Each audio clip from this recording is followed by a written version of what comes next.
very early on, what made personal branding some kind of talk of the town, something that people suddenly got so interested in, is an article that a man called Tom Peters wrote in the 1980s. He wrote about the brand called You. In that article, he was saying that every human being has a personal brand, whether you are conscious of it or not.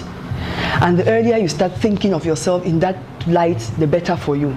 If you don't work on branding yourself, people are going to help you to brand you. And so you have the task of working on your brand to make sure that people receive the accurate perception of who you are. And when he wrote that article in the 80s, there's something very interesting he said. He said people must begin to see themselves as businesses. He used the term business because he says when you begin to look at yourself as businesses or as a business or as an endeavor, what happens is that you start taking responsibility for your own future. You start taking control of your life. You no longer depend on your employee who has to pay you, who has to tell you your job description for the month or for the day, or the person you're depending on for a livelihood to tell you, okay, this month I have to pay you, I can't pay you, this is a task you have to accomplish so I can pay you. You begin to take responsibility for you.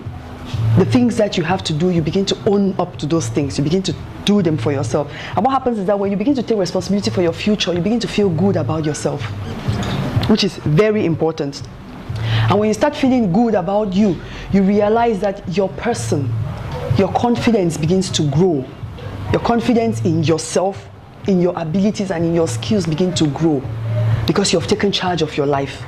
And that's why it's important that you think yourself in that light, that I am my responsibility. I am my marketplace. I am the business that I'm selling out to the world. It's not necessarily the things you do, because remember, the things you do with your hands are an extension of who you are. And so when you begin to think of yourself in terms of your business, you start taking charge, the responsibilities, the task, and all those, you begin to take them as your own. You begin to take charge of all those things. And what happens is that when you begin to feel comfortable, you begin to feel good about yourself, the next thing is that you get more creative. You get much more creative because you have the latitude to create.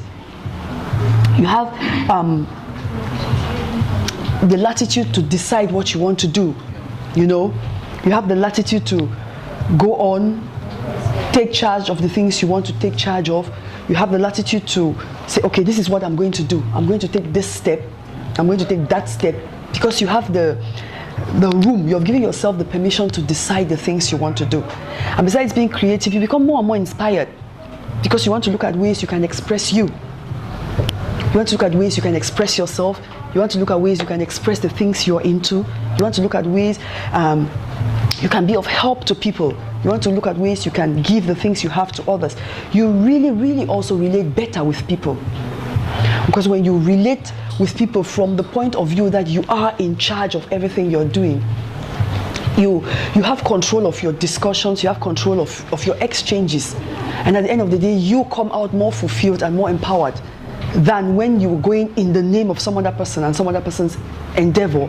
And at the back of your mind, you don't look at yourself first as the person who is in charge of all these things, or who is in charge of your life. And also, what happens is when you begin to feel good about yourself, you begin to automatically respond more authentically to everything. You don't try to put up a facade.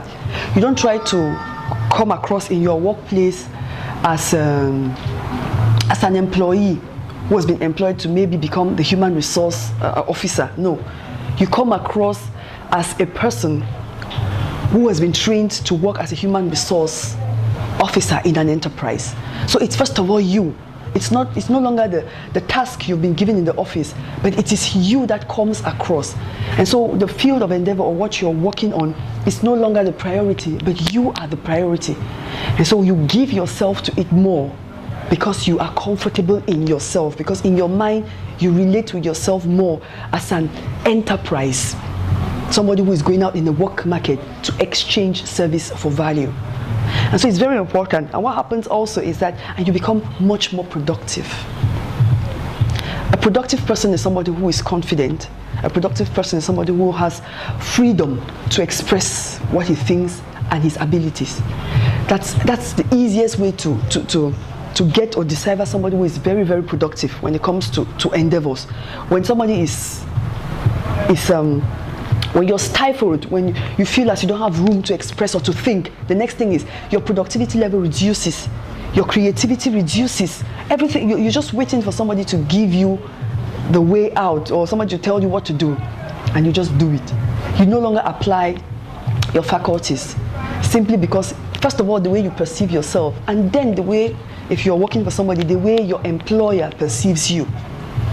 The kind of way based on the kind of training and the kind of work ethics the company has, it determines the way you express yourself in the workplace. And that's why it's always very important for employers to spend time to train and to build their employees, because it's very important. The more comfortable your employee is, much more productive that person will be. And so when you spend time doing what some other person told you, how the person said it, and the way the person wants it to be done, you discover that it's just like an automaton. You're just doing what they're asking you. But for example, when they come to you as like a project manager, for example, and the boss says, you are the project manager. This is the project. I want you to look at this and tell me how we can carry it out. And your boss is truly the kind that can really listen to you, that can really sit down and listen to the ideas, and you know that he will buy them. You discover that your productivity will be far better, because when you sit to work on your presentation, you already have at the back of your mind that your boss values you. He values you as somebody who is bringing in service. You're bringing in value to his company, and so what you're bringing as an input is valuable. And so when you sit with that at the back of your mind, when you start preparing, that is what also influences the creativity in your mind, because you know what I'm doing is going to be valued, and so I need to give attention. I need to give my best shot, because remember, what you will present to your boss is an extension of your intellectual capacity and who you are and what you can offer. And so you don't want your boss to look at you tomorrow and say, oh, I thought you could do better, but I'm not comfortable, I'm not satisfied with what you. So you want to give your best. And so that's it. And so when you look at yourself as a business, and something very interesting that Tom Peters says, he says, if you want to look at yourself as a business, he supplanted the word business with workplace. To look at yourself as a workplace. That is, you are able to manage what you are doing. You are the one in charge of what you're doing. You are the workplace. You as a person, you are the workplace. It's not a physical location. It's not a geographical location. It is you, the person. You are the workplace. So the skills, the talents, and everything that make you are the tools you use to render service. And so when you begin to look at yourself as somebody who is rendering service to your boss or to your peers or to your customers, your perception about yourself changes. And it's very important to get a different perception of you, because when your perception of you is different, and your perception of you no longer consider yourself as an employee, but as a service provider. And what it does to you is that it brings you to a state or a point where you want to spend time to make sure that you give quality. And that is what authenticity is. Authenticity is quality. When you become more authentic, your products become more qualitative, or they have more quality, more value. They have more worth attached to them. When you begin to give the things that are real and the things that are true to you, things that at any point, at any time, you will come up and you say, this thing, I will give it to you this way, and tomorrow I'll still give it to you like this, and the next person will have the same experience, and the experience in the minds and the hearts of people remain the same. That's what personal branding is, in a nutshell. And that's what Tom Peters was saying when he wrote this article, The Brand Called You. That people no longer do businesses with companies. People do business with people. And for people to do business with you, people need to trust you. And for people to trust you, people need to sense that you're an authentic person.